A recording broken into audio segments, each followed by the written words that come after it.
Hello student. তো এর আগে আমরা 18 দাগের অবধি সরল সুদের অঙ্ক করেছিলাম। তো আজকে আমরা তারপর থেকে 19-এর থেকে করব। চলো দেখি 19-এর অঙ্কটা কি বলেছে। দেখো বলেছে, রহমত চাচা একটি বাড়ি তৈরি করার জন্য বার্ষিক 12% সরল সুদের হারে 2,40,000 টাকা ব্যাংক থেকে ধার নেয়। ধার নেবার 1 বছর পর তিনি বাড়িটি 5,200 টাকায় ভাড়া দেয়। ধার নেবার কত বছর পর তিনি বাড়ি ভাড়ার আয় থেকে ব্যাংকের টাকা সুদসহ শোধ করবেন তা হিসেব করি। দেখো, তিনি কিন্তু ব্যাংক থেকে কত টাকা ধার নিয়েছে? 2,40,000। সুদের হার কত? 12%। এবার এই যে টাকাটা, এই যে ধার নিয়েছে, সেই ধারটা সে এই বাড়ি ভাড়ার টাকা দিয়েই শোধ করবে, কিন্তু বাড়িটা সে 1 বছর পরে বাড়ি ভাড়া দিয়েছিল, তাই তো? তাহলে চলো দেখি করি। তো প্রথমে দেখো আমাদের কি বলেছে। তাহলে আমরা প্রথমে ধরে নেব যে, ধরি টি বছর পর তিনি বাড়ি ভাড়ার টাকা দিয়ে ব্যাংকের ঋণ সুদসহ শোধ করবে। তাহলে চলো আমরা লিখি এখানে 19 নম্বর অঙ্কটা। ধরি টি বছর পর তিনি বাড়ি ভাড়ার টাকা দিয়ে ব্যাংকের ঋণ শোধ করবে। তাহলে দেখো, তাহলে টি বছর পর ব্যাংকের ঋণ শোধ করবে। তাহলে এখানে আমাদের আসল কি আছে? আসল আমাদের, তাহলে আমরা আসল পি ইজুকাল টু কী জানি? 2,40,000 টাকা। আর সময় আমরা কি জানি? সময় আমরা টি ধরে নিলাম। আর হচ্ছে সুদের হার কি আছে? সরল সুদের হার, অর্থাৎ আর ইজুকাল টু কী আছে? 12%। তাহলে আমরা সুদ সমান কি জানি? সুদ সমান আমরা কি জানি? সুদ সুদ আই ইজুকাল টু আমরা কি জানি? P T R by 100। তাহলে এখানে পি কত? পি হচ্ছে আমার এই 2,40,000 টাকা। তাহলে পি হচ্ছে 2,40,000 টাকা। আর টি আমাদের তো টাইমটা আমরা টি ধরে নিচ্ছি, আর সুদের হার কত? 12% বাই 100। তাহলে এই দুটো শূন্য কেটে যায়, 12 দিয়ে গুণ করি। তাহলে 4 শূন্য বসে গেল। 4 × 48 8, হাতে 4, 12 দুগুণে 24 আর 4 28, আর একটা শূন্য। তাহলে এত টি টাকা। তাহলে এটা সুদ বেরোলো। আর সে তো সুদ আসল সমেত শোধ করবে ব্যাংকে, তাই না? তাহলে আসল কত? আসল এইটা। তাহলে সুদ আসল কি হবে? তাহলে তোমরা বলবে সুদ আসল সমান, তাহলে আসলটা যোগ করি, 2 4 1 2 3 4টে 0 প্লাস এই টাকাটা, তাই না? এত টাকা। তাহলে এই টাকাটা তাকে শোধ করতে হবে। কিন্তু সে বাড়ি ভাড়া দিয়েছে কি? সে বাড়ি ভাড়া দিয়েছে কিন্তু 1 বছর পর। তাহলে 1 বছর পর, অতএব 1 বছর পর তিনি বাড়িটি প্রতি মাসে 5,200 টাকায় ভাড়া দেয়, তাই তো? তাহলে এবার সুতরাং আমরা বলতেই পারি, সুতরাং দেখো, তাহলে আমাদের যে শোধ করতে হবে সেটা কি? তাহলে টি থেকে আমরা কত? 1 বছর বাদ দিয়ে দেবো, তাই না? আমরা এখানে টি ধরেছিলাম, তাহলে টি থেকে আমরা 1 বছর বাদ দিয়ে দেবো। টি -1 বছর পর বাড়ি ভাড়ার টাকা দিয়ে ব্যাংকের ঋণ শোধ হবে, তাই তো? শোধ হবে। তাহলে বাড়ি ভাড়া আমরা কি জানি? 1 মাসে বাড়ি ভাড়া কত? 5,200 টাকা। তাহলে 12 মাসে, অর্থাৎ 1 বছরে কত হবে? 5,200 ইন্টু 12। তাহলে গুণ করলে কত আমাদের? দুটো 0 বসে গেল। 12 দুগুণে 24 4, হাতে 2, 5 12 60 আর 2 62, এত টাকা। তাহলে এবার দেখো, এত টাকা কিন্তু আমাদের বার করতে হবে কি? টি -1 বছরে। তাহলে টি -1 মাস, টি -1 এটা বছরে আছে, হ্যাঁ, এটা বছরে। তাহলে টি -1 বছরে বাড়ি ভাড়া কত? তাহলে t-1 বছরে বাড়ি ভাড়া হবে এইটা, এই যে এই টাকাটা ইন্টু তোমরা বলবে t-1, তাহলে 62400, তাই তো, ইন্টু কী আছে t-1, তাই তো। তাহলে এই এত টাকা তাকে শোধ দিতে হবে, তাই তো, এত টাকা তাকে শোধ করতে হবে। তাহলে এই যে এই টাকাটাও শোধ করতে হচ্ছে, তাহলে এই টাকাটাও শোধ করতে হচ্ছে, তাহলে আমরা বলতে পারি তো এই টাকাটা সমান এই টাকাটা আমরা বলতেই পারি। তাহলে আমরা এবার লিখতে পারি শর্তানুসারে আমরা বলতে পারি, তাহলে এই টাকাটা 2400 প্লাস 28 এত টি ইজুকাল টু কত হবে, তোমার এই টাকাটা হবে 62400, তারপরে t-1।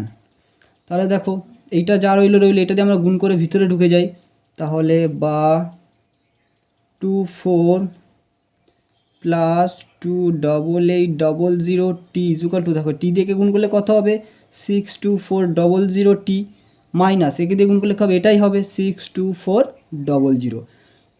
তো এবার আমরা টিগুলোকে এক জায়গায় নিয়ে আসি, তাহলে প্রথমে এইটা আছে এটা লিখে নিই 28800 টি, এবার এইটাকে নিয়ে আসে এদিকে -62400 টি ইজুকাল টু, এবার এইটা আছে -62400, এবার এইটা যাবে এইদিকে -2440।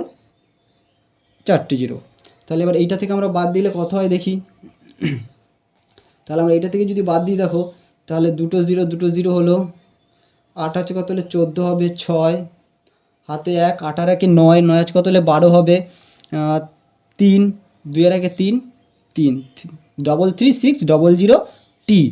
এবার দেখো এখানে এইটা মাইনাস আছে, তাহলে এর আগে মাইনাস হবে, সমান, এবার মাইনাস দুটোই মাইনাস মানে যোগ করব, যোগ করে দেখি, তাহলে 00 হয়ে গেল, তাহলে 4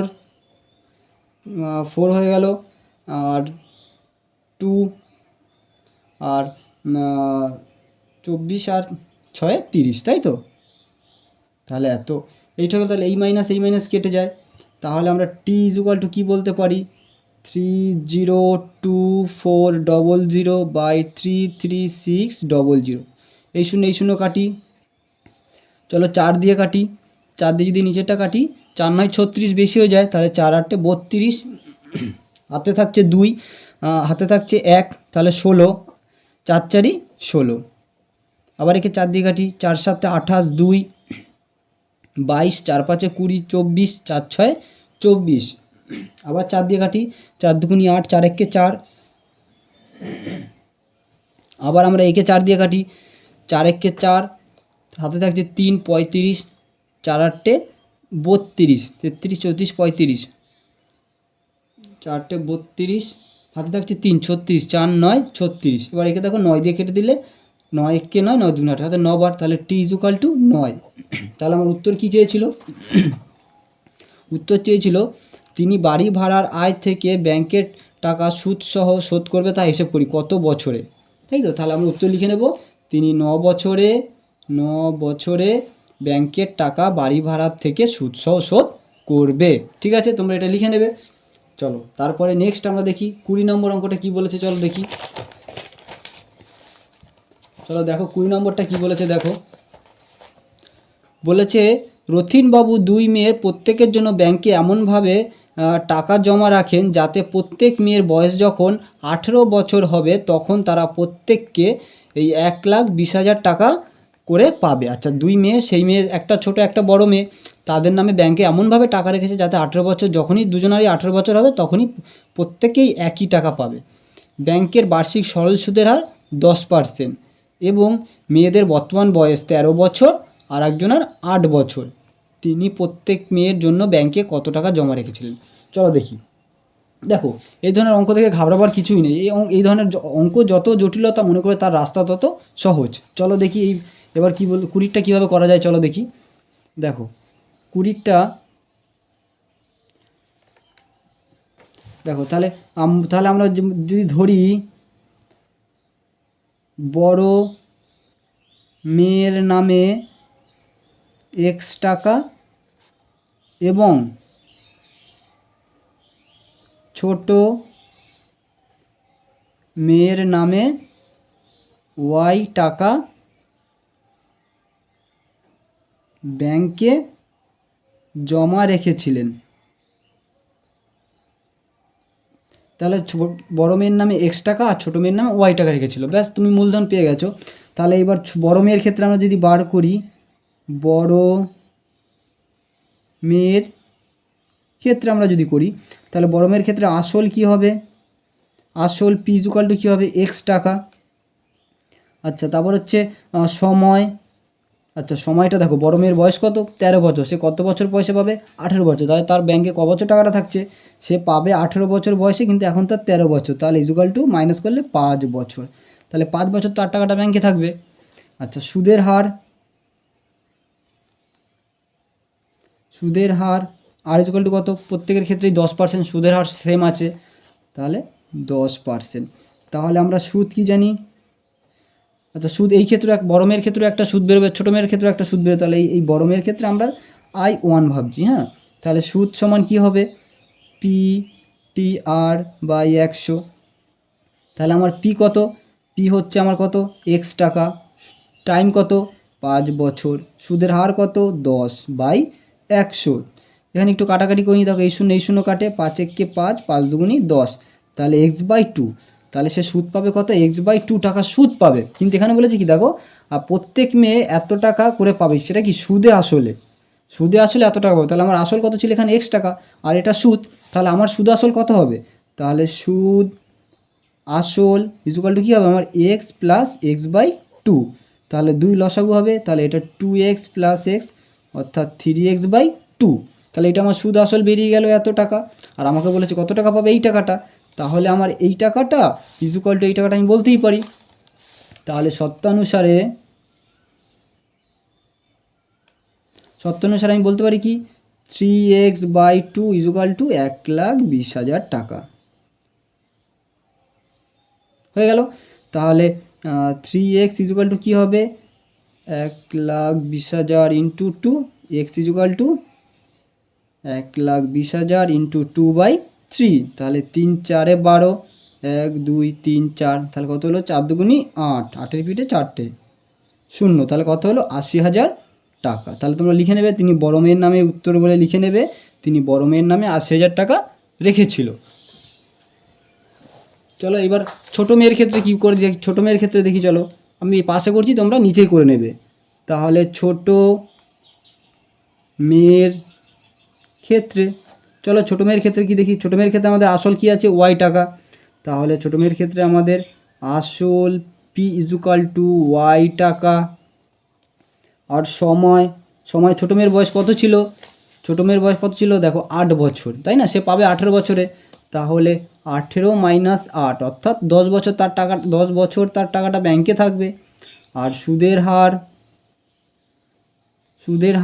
আর ইকুয়াল টু কত, সুদের হার তো সব ক্ষেত্রেই সেম, 10%। তাহলে আমার এই ক্ষেত্রে সুদ কী হবে, সুদ, তাহলে এটা I2 হবে, এটা I1 ছিল, এটা I2 ভাবি। তাহলে পি টি আর বাই 100, তাহলে পি আমার কত, পি ওয়াই টাকা, সময় কত, 10 বছর, সুদের হার কত, সুদের হার 10% বাই 100। তাহলে এই শূন্য এই শূন্য এই শূন্য এই শূন্য কেটে যায়, তার মানে কি, তার মানে আমার দেখো কী হয়, শুধু ওয়াই হয়, ওয়াই টাকা, তাহলে সে শুধু ওয়াই টাকা সুদ পাবে, তাই তো। তাহলে এবার দেখো যে তার সুদে আসলে সে কত পাবে, 1,20,000 টাকা পাবে। প্রত্যেকেই এই যে এই টাকাটা প্রত্যেকেই পাবে, এই যে 1,20,000 টাকাটা, এই যে 1,20,000 টাকা, এটা প্রত্যেকেই পাবে, তাই তো। তাহলে এও পাবে, তাই না। তাহলে চলো আমরা এখানে কি করতে পারি, সুদ আসল সমান কি, তার আসল কত, ওয়াই, আর সুদ কত বেরিয়েছে, ওয়াই বেরিয়েছে, তাহলে কত হবে, 2y টাকা। তাহলে এবার আমরা সত্যানুসারে কি বলতে পারি, সত্যানুসারে আমরা বলতেই পারি এই 2y ইকুয়াল টু সেই 1,20,000 টাকা।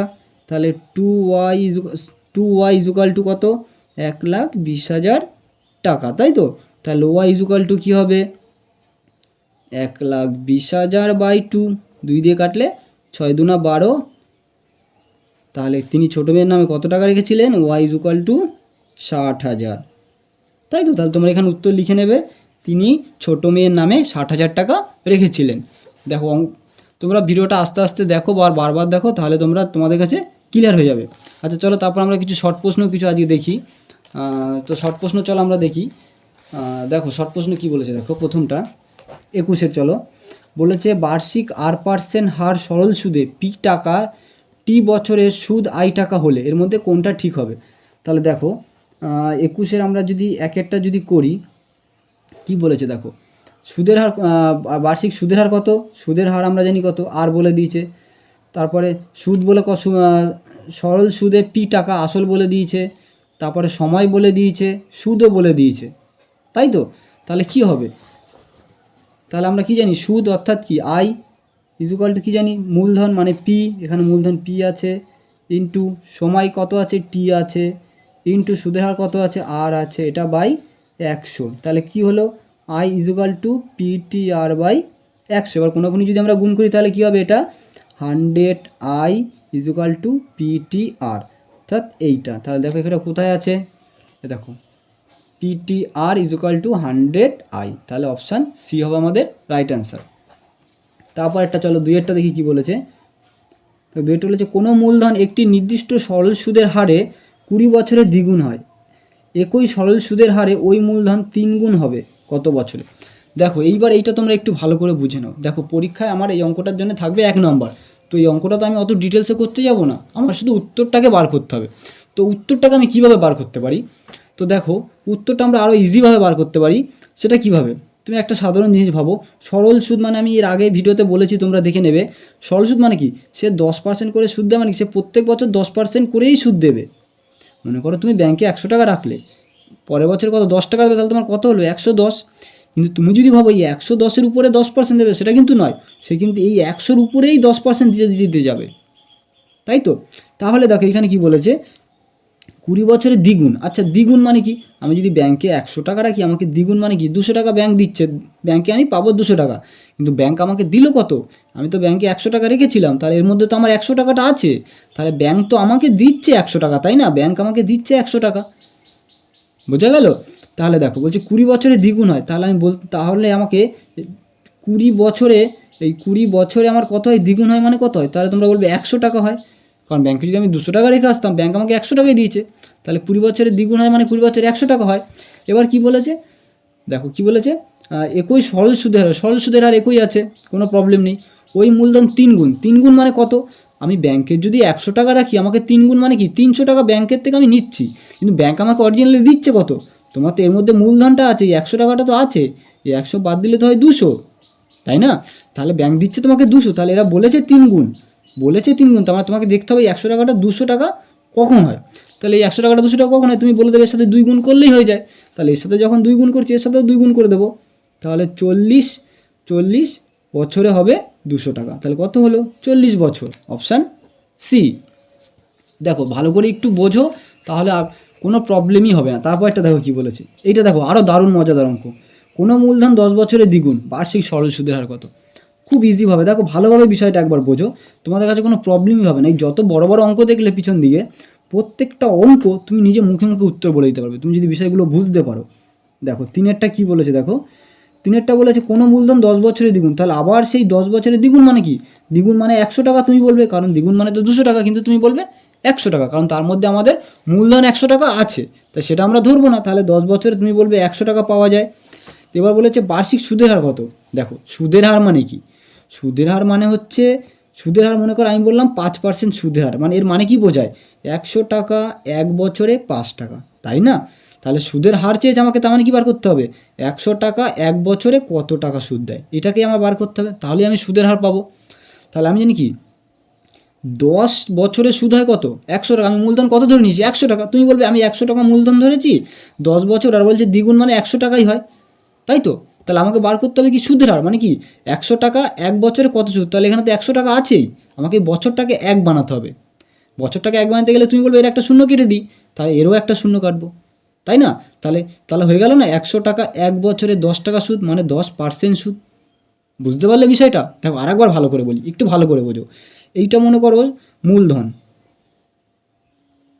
এটা মনে করো সময় বা বছর, আর এইটা মনে করো সুদ। এইবার দেখো এখানে ভালো করে একটু বোঝো, তুমি এই মূলধনের সাথে, মূলধনকে যদি মনে করো 2 দিয়ে কাটো, মূলধনকে তুমি যদি মনে করো 2 দিয়ে ভাগ করো, তাহলে তোমাকে অবশ্যই এই সুদকেও 2 দিয়ে ভাগ করতে হবে, এটাই হচ্ছে নিয়ম।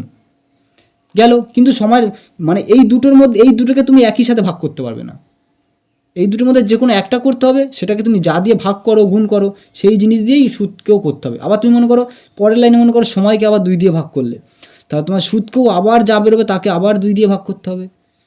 বিষয়টা ক্লিয়ার হলো? দেখো আরেকবার বলছি, ভালো করে বুঝে নাও। এইটা মনে করো মূলধন প্রিন্সিপাল, এটা মনে করো সময় টি, এটা মনে করো সুদ মানে হচ্ছে আই।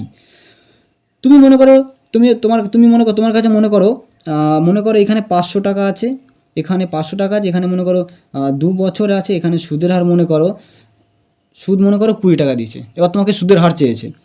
এবার দেখো ভালো করে, তোমার সুদের হার চেয়েছে মানে কি, তোমাকে বার করতে হবে কি 100 টাকা 1 বছরে কত টাকা সুদ, তাই তো? তাহলে এইটাকে বানাতে হবে তোমার 100, এটাকে বানাতে হবে 1, তাহলেই তুমি এইদিকে যা পাবে সেটাই সুদের হার। দেখো এখানে 100 বানাতে গেলে কী করতে হবে, তুমি বললে স্যার 5 দিয়ে ভাগ করতে হবে, তাহলে চলো 5 দিয়ে ভাগ করলে কত হবে 100। একে 5 দিয়ে ভাগ করবে? একদম না, কাকে ভাগ করবে, একে ভাগ করবে, তাহলে 4 5 20। বোঝা গেল? মানে একে যা দিয়ে ভাগ করবে সে দিয়ে একে করতে হবে না, কিন্তু একে করতে হবে। আবার দেখো এবার এই 2টাকে তোমায় কত বানাতে হবে, 1 বানাতে হবে। তাহলে এবার 2কে আমি 2 দিয়ে ভাগ করলে 1 পাবো, কিন্তু সেই 2 দিয়ে কি আবার একে ভাগ করবো? একদমই নয়। এই 2 দিয়ে একে ভাগ করলে 1 পাবো, এই 2 দিয়ে একে যদি ভাগ করি 2 দুগুণি 4, তাহলে কত হয়ে গেল 2%। 100 টাকা 1 বছরে 2%। ঠিক আছে, বোঝা গেল? চলো তারপর একটা দেখি কি বলেছে, 3এরটা দেখি কি বলেছে। চলো দেখো 3এরটা বলেছে, দেখো 3এরটা বলেছে কোনো মূলধন 10 বছরে দ্বিগুণ হলে বার্ষিক সরল সুদের কত। দেখো ও এটা তো এইমাত্র করা হলো, 3এরটা করলাম, 3এরটা কত উত্তর বেরোলো 10%, তাই তো, মানে অপশান বি। তারপরটা চলো বলেছে X% বার্ষিক সরল সুদের হারে কোনো মূলধন X বছরে সুদ X টাকা হলে সুদের পরিমাণ কত, সুদের পরিমাণ কত। চলো দেখি কি বলেছে। X% বার্ষিক সরল সুদের হার, তাহলে আমরা R= পেয়ে গেছি, তাহলে এটা আমাদের হবে 4 নম্বর। R= পেয়ে গেছি কত, X%। তারপর কি বলেছে, সরল সুদের হারে কোনো মূলধন X বছর, কোনো মূলধন, তাহলে মূলধন কি হবে, মূলধন আসল কি হবে, আসল পি আমি ধরি বা কিছু যা হোক, আমি দেখো এগুলো পরীক্ষায় লেখার প্রয়োজন নেই মনে 1 নম্বর অঙ্কের জন্য, তাও তোমরা একটু পাশে ছোট করে করবে। আচ্ছা তারপর বলছে X বছর, তাহলে আমি টি পেয়ে গেছি X বছর। এবার সুদ X টাকা হলো, সুদ কত হচ্ছে, সুদ I= কত X টাকা। বলছে মূলধনের পরিমাণ কত, তাহলে আমাকে বার করতে হবে পি বার করতে হবে। চলো কোনো ব্যাপারই না, তাহলে আমরা কি জানি I= PTR/100। আইটা আমার কি আছে, আইটা আমার X আছে, পি কত আছে, পি তো আমার মূলধন বার করতে হবে, টি কত আছে, টি সময় কত আছে X সময় X বছর, সুদের হার কত আছে X%/100, তাই তো। আর আমি বারবার বলেছিলাম মনে কর এরকম কোনো সংখ্যা আছে, উপরে একটা সংখ্যা নিচে একটা সংখ্যা, এর উপরে মাঝে যদি ইকুয়াল সমান চিহ্ন থাকে, তাহলে তোমরা উপরে এই উপরে এই নিচে কাটতে পারো, এই উপরে এই নিচে, আর সমান এপারে এপারে সমানের এপারে ওপারে উপরে উপরে নিচেই নিচে কাটতে পারো, কোনাকুনি কিন্তু নয়। বুঝা গেল? এই সমানে কাটতে পারো। তাহলে এইখানে চলো দেখি আমরা এই একটা এক্স, এই এক্স কেটে দিই, তাহলে কি হয় PX/100। তাহলে এখানে কেটে গেল মানে কি আছে, 1 আছে, 1 PX/100। তাহলে এর সাথে এটা গুণ করলে কত হবে, PX = 100।